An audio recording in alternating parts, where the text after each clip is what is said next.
Hello friends, मेरा नाम है दिव्या यादव और आज मैं डिस्कस करूंगी आपके साथ अपनी केवीएस की जर्नी की किस तरह से मैंने केवीएस का एग्ज़ाम क्लियर किया था। सो गाइस, सबसे पहले मैं आपको बताना चाहूँगी कि मैं बेसिकली दिल्ली से ही हूँ और मेरी जितनी भी स्कूलिंग हुई है या एजुकेशन हुई है वो सारी दिल्ली से हुई है। मैंने दिल्ली गवर्नमेंट के सर्वोदय विद्यालय से जो है अपना स्कूलिंग कंप्लीट किया, 12th कंप्लीट किया। उसके बाद बीएलएड का एंट्रेंस एग्ज़ाम दिया, बैचलर्स इन एलिमेंट्री एजुकेशन। फिर वहाँ मेरा सिलेक्शन हो गया तो मैंने वहाँ पर एडमिशन ले लिया और 4 साल का वो पूरा कोर्स कंप्लीट किया। 2013 में मैंने बीएलएड जो है वो कंप्लीट किया था। उसके जस्ट बाद जो है मैंने प्राइवेट स्कूल ज्वाइन कर लिया था और उसकी उसी साल जो है फॉर्म निकले केवीएस के, मैंने फिल किए और मेरा सिलेक्शन वहाँ पर हो गया। सितंबर 2014 में मैंने केवीएस ज्वाइन किया देहरादून रीजन में, जहाँ पर केंद्रीय विद्यालय गोपेश्वर जो है मेरी फ़र्स्ट पोस्टिंग थी।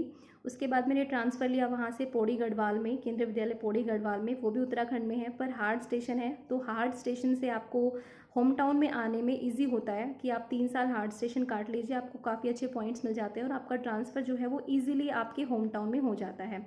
लास्ट ईयर मेरा ट्रांसफ़र हो गया था दिल्ली में और दिल्ली का प्रेसिडेंट स्टेट का केवी जो है मैंने वो ज्वाइन किया था। केंद्रीय विद्यालय डॉक्टर राजेंद्र प्रसाद केंद्रीय विद्यालय प्रेसिडेंट स्टेट में मैंने ज्वाइन किया। 2 महीने टोटल मैंने वहाँ पर काम किया और उसके बाद जो है मेरा दिल्ली गवर्नमेंट का जो पीआरटी का एग्ज़ाम्स हुए थे, जो एमसीडी का और डीओई के एग्ज़ाम्स हुए थे वो मैंने क्लियर कर लिए थे। तो मेरी ज्वाइनिंग दिल्ली गवर्नमेंट के स्कूल में हो गई है अभी। तो फ़िलहाल मैं दिल्ली गवर्नमेंट के स्कूल में वर्किंग हूँ एज एन असिस्टेंट टीचर। सो अभी मैंने केवीएस छोड़ दिया है, लेकिन मैंने ये एग्ज़ाम्स कैसे क्लियर किए, मेन बात ये है। सो आपको कौन कौन सी स्ट्रैटेजी अपनानी चाहिए और किस तरह से एग्ज़ाम्स क्लियर करने हैं, इस पर मैं आज बात करूँगी। तो गाइस, केवीएस के जो एग्ज़ाम होता है, केवीएस का पैटर्न होता है, सबसे पहले तो मैं आपसे बात करूँगी कि केवीएस के पैटर्न में नेगेटिव मार्किंग नहीं होती है। 2.5 घंटे का पेपर होता है, 150 क्वेश्चंस होते हैं। तो आपके लिए एक पहला एडवांटेज तो यही है कि नेगेटिव मार्किंग नहीं होती है, तो सारे क्वेश्चन आपको अटैम्प्ट करने ही करने हैं। दूसरा, मैं आपसे बात करना चाहूँगी टाइम मैनेजमेंट के बारे में कि आपको किस तरह से पढ़ना है, कौन से टाइम आपको पढ़ना है।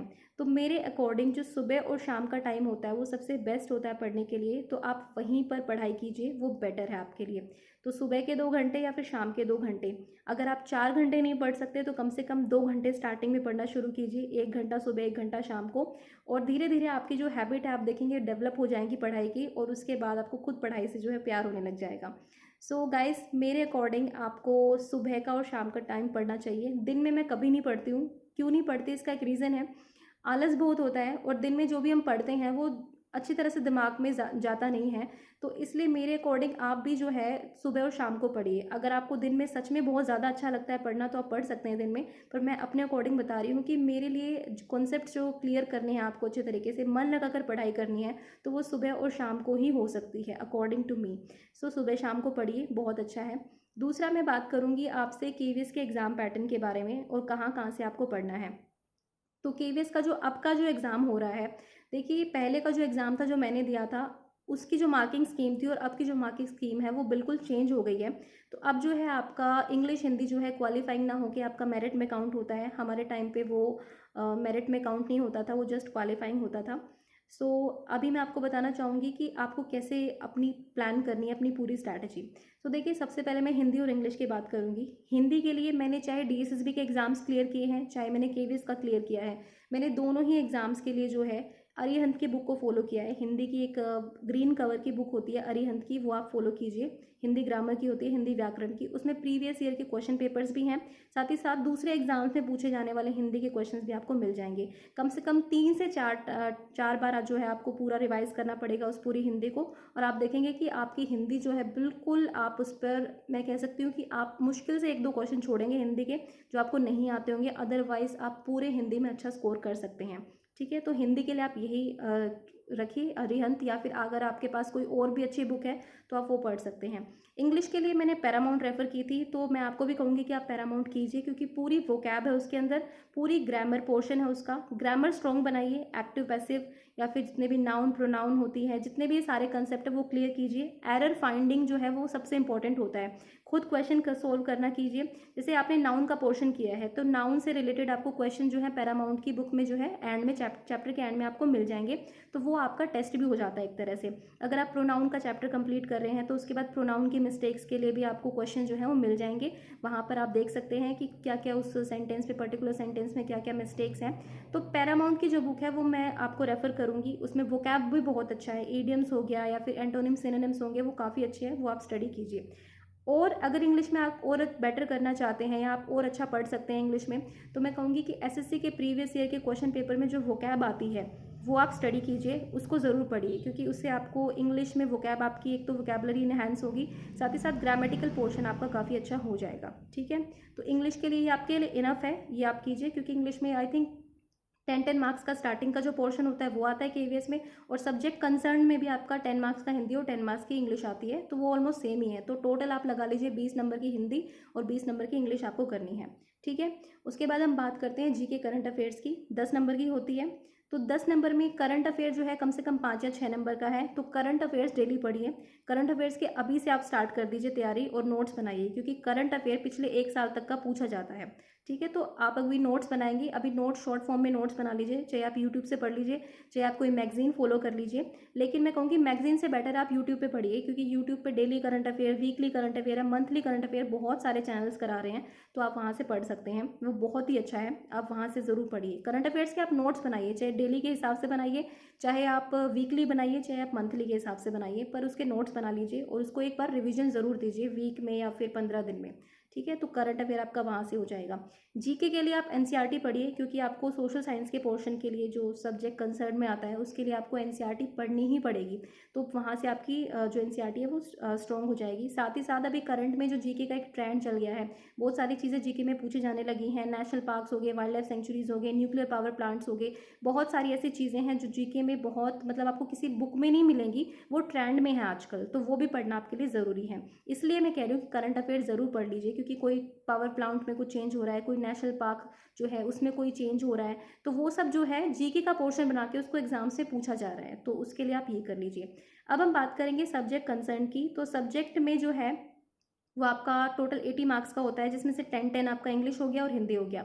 ठीक है, उसको अलग कर दीजिए, मैं आपको बता चुकी हूँ। फिर आपका 20 मार्क्स का जो है साइंस, मैथ्स और आपका सोशल साइंस आ रहा है। देखिए, मैंने जो आपका अभी रिसेंट पेपर हुआ था 2017 वाला, वो मैंने देखा है, बहुत अच्छे से देखा है।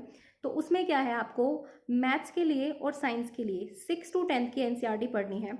अगर आपने एनसीईआरटी पढ़ ली तो आपका कोई क्वेश्चन ऐसा नहीं होगा जो बाहर से आएगा, आप देख लेना, गारंटी के साथ बोल रही हूँ कि कोई भी क्वेश्चन एनसीईआरटी से बाहर नहीं आएगा, क्योंकि अभी का जो क्वेश्चन पेपर था उसमें एक भी क्वेश्चन एनसीईआरटी से बाहर नहीं है। सेम कंसेप्ट हैं, सवाल डिफरेंट होंगे लेकिन कंसेप्ट सेम रहेगा। साइंस में न्यूमेरिकल्स पूछे गए हैं, मोमेंटम पर, स्पीड पर, टाइम पर, ये सब कुछ आपका एनसीईआरटी में है। और अगर आपको एनसीईआरटी समझ में नहीं आ रही है तो 9-10 की लखमीर सिंह, मंजीत सिंह की बुक आती है साइंस की, तो मैं आपको कहूँगी वो फॉलो कीजिए, क्योंकि वो मैंने 10th क्लास में पढ़ी थी, लेकिन आज तक मुझे उसके कंसेप्ट बहुत अच्छे से क्लियर है। हिंदी में भी आती है और इंग्लिश में भी आती है, तो लखमीर मंजीत सिंह की अगर आप 9-10 की साइंस और मैथ्स की बुक पढ़ लेंगे, न्यूमेरिकल भी आपको समझ में आ जाएंगे, प्लस आपको कॉन्सेप्ट भी सारे क्लियर हो जाएंगे। देखिए, वैसे 9-10 जो है निचोड़ है, अगर मैं कहूँ 6, 7, 8 के बराबर, लेकिन जो 6, 7, 8 की बुक है वो इतनी मुश्किल भी नहीं है, उसमें छोटे छोटे कॉन्सेप्ट्स हैं जो आपके लिए इंपॉर्टेंट है। ऐसे आपने स्पीड का पढ़ लिया कॉन्सेप्ट, ठीक है, आपने वेलोसिटी का कॉन्सेप्ट पढ़ लिया, तो बहुत अच्छे तरीके से समझाया गया है। तो 6, 7, 8 की एनसीईआरटी को पहले पढ़िए, उसके बाद आपको 9-10 की तो पढ़नी ही पढ़नी है, क्योंकि केवीएस में 9-10 का मैथ और साइंस आ रहा है। मैं फिर से आपको बता रही हूँ कि 9-10 का मैथ आपके लिए करना बहुत ज़्यादा ज़रूरी है, तो 9-10 की एनसीईआरटी पे फोकस ज़रूर कीजिए। अब हम बात करते हैं सोशल साइंस की, तो सोशल साइंस में भी 6, 7, 8 से बाहर कुछ नहीं है, वो आपका जीके का भी पोर्शन तैयार कर देगा, साथ ही साथ आपका सब्जेक्ट कंसर्न जो पार्ट है आपका 20 मार्क्स का, वो भी प्रिपेयर कर देगा, तो आप उस पर भी फोकस कीजिए। तो आपको वो एनसीईआरटी भी पढ़नी ही पढ़नी है। तो 6 to 10 जो है एनसीईआरटी मत छोड़िए, साइंस, मैथ और सोशल साइंस की ये करिए, सेल्फ स्टडी कीजिए, किसी कोचिंग की ज़रूरत नहीं होगी, आप देखेंगे आपका केवीएस आराम से क्लियर हो जाएगा, रिटर्न आप बहुत आराम से निकाल लेंगे। अब मैं बात करती हूँ आपसे चाइल्ड डेवलपमेंट एंड पेडागोजी की। जो चाइल्ड डेवलपमेंट की मेरी जो स्ट्रैटेजी थी, मैंने बेसिकली अपने बीएलएड के नोट्स को ही फॉलो किया है, जो मैंने कोर्स किया है हमारे पास काफ़ी नोट्स होते थे। एक कोई सोर्स फिक्स नहीं है, अगर मैं कहूँगी सिर्फ एक बुक से पढ़ लीजिए वो आपके लिए इनफ नहीं होगा।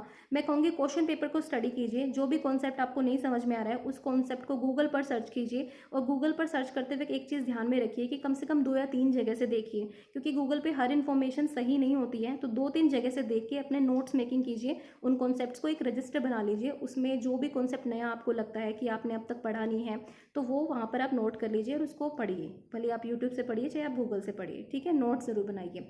उसके बाद चाइल्ड डेवलपमेंट की जो मैंने बुक्स पढ़ी हैं वो पढ़ी हैं इंग्लिश मीडियम वालों के लिए, तो लोरा ई बर्क और अनीता वुल्फोग, ये 2 बुक मेरे बीएलएड के कोर्स की भी थी, तो यही मैंने पढ़ी थी चाइल्ड डेवलपमेंट के लिए। बहुत अच्छी बुक्स हैं, तो आपको अच्छी समझ बनेगी इनके लिए, ठीक है। अदरवाइज आप सरोहा पब्लिकेशन की बुक भी ले सकते हैं, उसमें क्वेश्चन का पूरा सेट है, हिंदी मीडियम वाले बच्चों के लिए काफ़ी अच्छी है सरोहा पब्लिकेशन की बुक, ठीक है, तो वो आप पढ़ सकते हैं। इसके बाद हिंदी मीडियम के लिए अरुण कुमार की एक बुक आती है, वो भी काफ़ी अच्छी बुक है, इतनी छोटी सी बुक है, थोड़ी मोटी सी है। अरुण कुमार की बुक आती है हिंदी में चाइल्ड साइकोलॉजी के लिए, वो आप पढ़िए, ठीक है। डेवलपमेंट का पोर्शन आप थ्योरेटिकल पोर्स जितने भी पैवलोव, स्किनर या फिर ये बिहेवियरिस्ट हो गए या फिर आपके कंस्ट्रक्टिविज्म हो गया, ब्रूनर हो गया, पियाजे हो गया, वाइगोत्स्की हो गया, ये सब तो आपको पढ़ना ही पढ़ना है।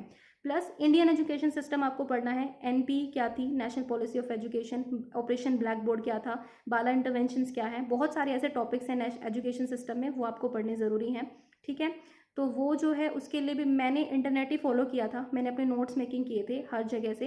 जैसे मैंने इंडियन एजुकेशन सिस्टम पूरा सर्च किया था, उसके बाद कौन कौन सी नेशनल पॉलिसीज़ आई हैं उनके नोट्स बनाए, कौन कौन से एनसीएफ आए थे उनके नोट्स बनाए, ठीक है। फिर गांधी जी के टाइम पे एजुकेशन, बेसिक एजुकेशन क्या थी उसके नोट्स बनाए, तो इस तरह से पूरा नोट मेकिंग जो है मैंने भी किया। तो एजुकेशन को आप वहाँ से पढ़ सकते हैं, इंटरनेट से ही पढ़ना पड़ेगा क्योंकि एक प्रॉपर बुक नहीं है इसकी। या फिर आप चाहें तो इग्नू की बीएड की बुक देख सकते हैं, वो काफ़ी अच्छी हैं, क्योंकि मैंने बीएड अभी इग्नू से कंप्लीट किया है, तो एजुकेशन पर वो बहुत अच्छी बुक्स हैं, आप उनको रेफर कर सकते हैं। उसके बाद अगर मैं पेडागोजी की बात करूं, पेडागोजी के लिए आप सिर्फ एनसीएफ पढ़िए, मैं कहूँगी एनसीएफ से बाहर आपको कुछ नहीं मिलेगा। नेशनल करिकुलम फ्रेमवर्क जो है 2005 उसको पढ़िए, थोरोली पढ़िए, उसके नोट्स बनाइए, उसको रिवीजन दीजिए। देखिए जब आप मल्टीपल सोर्सेज की तरफ भागते हैं तो आपको कुछ भी बेनिफिट नहीं होता है। आप 2 या सोर्स अपने थोड़ी से लिमिटेड रखिए, लेकिन उसको मल्टीपल रिवीजन दीजिए, ठीक है। कई बार उसको रिवाइज कीजिए, तभी आपको चीज़ें जो हैं क्लियर होगी। तो आप ये सब चीज़ जो है रिवाइज वहाँ से कर सकते हैं। तो ये मैंने आपको पूरी बात करी इसके पेपर के बारे में। अब रहा कंप्यूटर का जो पोर्शन है, कंप्यूटर रीजनिंग का पोर्शन। रीजनिंग के लिए आप किसी भी एग्जाम के रीजनिंग के क्वेश्चंस उठाइए और उनको सॉल्व कीजिए, आधा घंटा डेली सॉल्व कीजिए। अगर आप हफ्ते में पूरे दिन ना कर पाए तो कम से कम 5 दिन ज़रूर कीजिए, आपको काफ़ी अच्छा बेनिफिट होगा। रीजनिंग में आपकी जो स्पीड है वो इंक्रीज़ हो जाएगी, ठीक है, क्योंकि रीजनिंग का एक कॉमन पैटर्न होता है हर एग्जाम का, तो वो आपको रीजनिंग में हो जाएगा। कंप्यूटर के लिए आप कंप्यूटर की कोई भी बेसिक बुक जो है खरीद सकते हैं, छोटी सी किसी भी बुक डिपो पर जाकर देख लीजिए कंप्यूटर की बेसिक्स जो होती हैं वो, या फिर नेट के थ्रू पढ़ लीजिए, इतना मुश्किल नहीं है। बेसिक कंप्यूटर की स्किल्स जो होती हैं वो आप किसी भी यूट्यूब चैनल को फॉलो कर सकते हैं या फिर आप नेट के थ्रू पढ़ सकते हैं, ठीक है। तो ये सब मैंने आपको बताया एग्जाम के बारे में। अब मैं इंटरव्यू की बात कर लेती हूँ। मुझसे जो इंटरव्यू में पूछा गया था वो बहुत ही जनरल था। पहली बात तो कंप्लीट हिंदी में इंटरव्यू था, मैंने इंट्रोडक्शन जो है अपना इंग्लिश में दिया था, लेकिन उन्होंने मुझसे हिंदी में पूछा तो मैंने फिर हिंदी में जवाब दिया, ओके। तो हिंदी में ही, अगर वो हिंदी में बोल रहे हैं तो आपको हिंदी में बोलना है, अगर वो इंग्लिश में बोल रहे हैं तो try to speak in English. क्योंकि मेरी एक फ्रेंड का इंटरव्यू हुआ था तो वो हिंदी में बोल रही थी, तो उसको उन्होंने रेस्ट्रिक्ट कर दिया था, उन्होंने कहा था रेस्ट्रिक्ट टू इंग्लिश ओनली, कि आप इंग्लिश में बोलिए, ठीक है। तो अगर आप ना भी कंफर्टेबल हो तो ऑब्वियसली आप हिंदी में बोलेंगे, लेकिन ऐसा होता नहीं है केवीएस में, वैसे आपको अलाउ होता है हिंदी में भी बोलना। बेसिकली हिंदी और इंग्लिश पे कमांड आपकी होनी चाहिए, हिंदी भी बहुत ज़रूरत है, हिंदी की भी केवीएस को, संगठन को, तो आप उस पर फोकस कीजिए, ठीक है। तो ये हो गया, आपका इंटरव्यू की बात हो गई। तो इंटरव्यू में आपको सबसे पहले कम्युनिकेशन स्किल, आप जो भी बोल रहे हैं उसको स्पष्ट बोलिए, ठीक है, उसको बहुत ही स्पष्ट बोलिए, क्लियर बोलिए। अगर आपको नहीं आता है तो आप झूठ या सच बोलने की ज़्यादा ट्राई मत कीजिए। आप बोल दीजिए कि I am sorry, I don't know about this, कि आप बोल दीजिए कि मुझे नहीं आता है इसके बारे में, कोई प्रॉब्लम नहीं है। मैंने भी बोला था, 2 चीज़ें मुझसे भी पूछी गई थी जो मुझे नहीं आती थी, तो मैंने यही बोला कि मुझे नहीं आता है इसके बारे में, एंड बहुत ही आराम था। उन्होंने दूसरे क्वेश्चन के बारे में पूछ लिया मुझसे, पोएम रेसिटेशन पूछा था, तो पोएम के लिए तो आपको एक्शंस करने ही करने हैं। देखिए पोएम पढ़ाते वक्त आपको खुद बच्चा बनना पड़ेगा। तो एनसीईआरटी की कुछ पोएम्स हैं, बहुत इंटरेस्टिंग है, ठीक है, जैसे सर्दी आई है या फिर पकौड़ी पोएम है, वो सब आप एकदम से क्या कर लीजिए, उसको प्रैक्टिस कर लीजिए। जब आपका इंटरव्यू होगा उस टाइम पे आप उसकी प्रैक्टिस कर सकते हैं, तो वो हो जाएगा। कम्युनिकेशन स्किल्स अच्छी होनी चाहिए, जो भी कह रहे हैं स्पष्ट कहिए, ठीक है। जो नहीं आता है कह दीजिए कि मुझे नहीं आता है, ठीक है।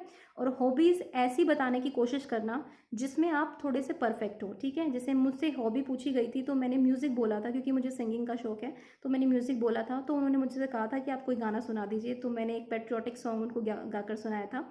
और एजुकेशन सिस्टम के बारे में मुझसे क्वेश्चंस किए थे, आर्टिकल 21 पूछा गया था, क्योंकि मेरा जो पॉलिटिकल साइंस का बैकग्राउंड है, अब क्योंकि यूजीसी नेट मैंने क्लियर कर लिया है, तो पॉलिटिकल साइंस से काफ़ी मेरा अच्छा पोर्शन था, तो उन्होंने पॉलिटिकल साइंस पर फोकस किया, क्योंकि मेरा सब्जेक्ट पॉलिटिकल साइंस था।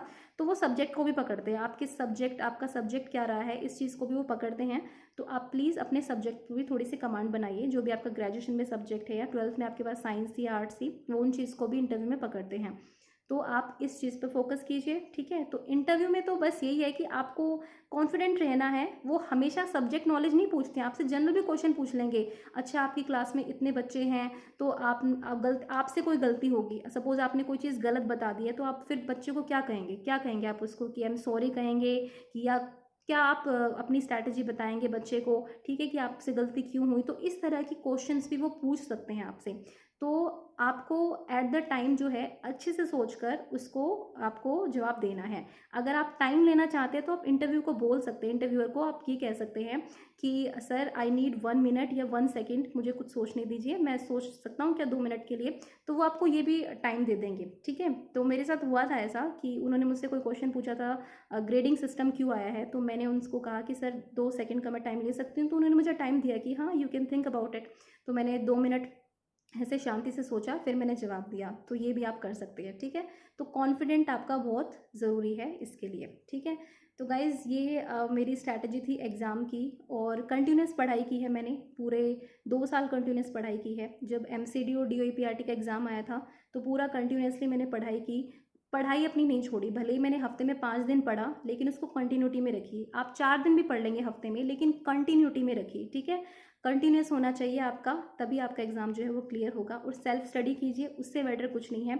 नेट और यूट्यूब पे मैं ये नहीं कहूँगी कि आप बिल्कुल पूरा दिन यूट्यूब पे रहिए या पूरा दिन नेट पे रहिए, लेकिन जो आपको चीज़ें समझ में नहीं आती है उसको सर्च करना सीखिए। आप सर्च की एबिलिटी डालेंगे तो आप देखेंगे कि आपकी काफ़ी कंसेप्ट आप खुद ही क्लियर कर देंगे। मतलब नोट्स बनाएंगे, नोट्स के थ्रू आप पॉइंट्स लिखेंगे, आप हाईलाइट कीजिए चीज़ों को, तो आपको काफ़ी अच्छा जो है बेनिफिट मिलेगा इससे। और गाइस साथ ही साथ मैं ये भी बताना चाहूँगी कि अब मैंने अपने रिसेंटली अपना यूट्यूब चैनल भी स्टार्ट किया है, तो अगर आप उससे जुड़ना चाहते हैं तो आप वहाँ भी जुड़ सकते हैं। #ज्ञान IQ आप सर्च कर सकते हैं नेट पर, वहाँ मैं प्रिपरेशन करा ही रही हूँ। साथ ही साथ डिस्क्रिप्शन में आपको उसका लिंक भी मिल जाएगा। एंड तैयारी करते रहिए, डू वर्क हार्ड, ओके, उसका कोई भी ऑल्टरनेटिव नहीं है। Thank you.